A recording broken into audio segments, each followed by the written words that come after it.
پوچھا تھا اتدرون من المفلس، جانتے ہو مفلس کسے کہتے ہیں؟ صحابہ نے جواب دیا کہ یا رسول اللہ المفلس فینا من لا متاع له ولا درہم،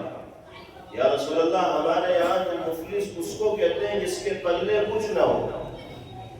نہ ساز و سامان ہو، نہ دھن دولت ہو، نہ روپیہ پیسہ ہو، کچھ بھی نہ ہو، خالی ہاتھ میں فقہ فقیر ہو، اس کو مفلس کہا جاتا ہے۔ آپ نے فرمایا یہ آدمی مفلس نہیں ہے، مفلس وہ ہے جو دنیا سے جائے گا، اللہ کی بارگاہ میں حاضر ہوگا تو بہت سی نمازیں لے کر آئے گا، بہت سے روزے لے کر آئے گا، صدقہ و خیرات کا بھی انبار اس کے نام اعمال میں لگا ہوا ہوگا، نیکیوں کا پورا پٹارا ہوگا اس کے ساتھ، لیکن شتم هذا، ضرب هذا، قذف هذا، اکل مال هذا، اس کے ساتھ ساتھ اس نے کسی کو بے وجہ مارا ہوگا، کسی کو گالی دی ہوگی، کسی کو برا بھلا کہا ہوگا، کسی کا مال ہڑپ کیا ہوگا، یہ گناہ اس کے ساتھ لگے ہوئے ہوں گے، حق تلفیاں اس کے ساتھ لگی ہوئی ہوں گی۔ اللہ کی بارگاہ میں حاضری کے وقت جب اعمال کا محاسبہ اور جائزہ ہوگا تو جن جن کی حق تلفی دنیا میں اس نے کی ہوگی، چاہے گالی دے کے کی ہو، چاہے مار کے کی ہو، چاہے مال چھین کے کی ہو، اللہ کی طرف سے یہ فیصلہ سنایا جائے گا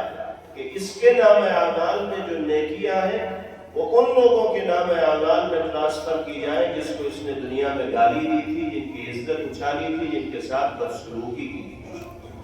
ان کی حق تلفی کی،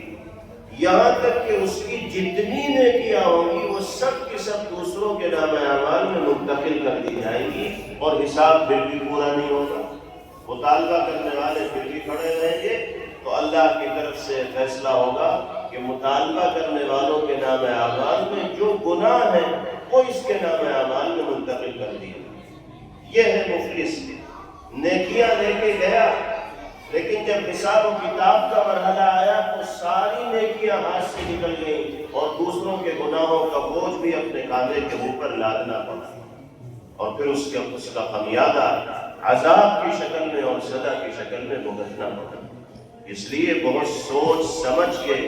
انسان کو بولنا چاہیے۔ یہ زبان اللہ نے قینچی کی طرح بیکار کے جملوں کو ادا کرنے کے واسطے استعمال کرنے کے لیے نہیں دی ہے۔ حضرات علماء فرماتے ہیں کہ پہلے سوچو، پھر تولو، پھر بولو، یہ نہیں کہ جو جی میں آیا فوراً بولنا شروع کر دیا۔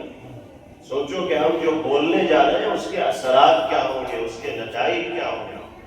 ہر صحیح بات بھی ہر جگہ نہیں بولی جاتی، بولنے کا انداز الگ ہوتا ہے، اسلوب الگ ہوتا ہے، لہجہ الگ ہوتا ہے۔ ان تمام چیزوں کا جائزہ لے کر پھر انسان کو اپنی زبان کا استعمال کرنا چاہیے، تو کبھی وہ ٹھوکر نہیں کھائے گا۔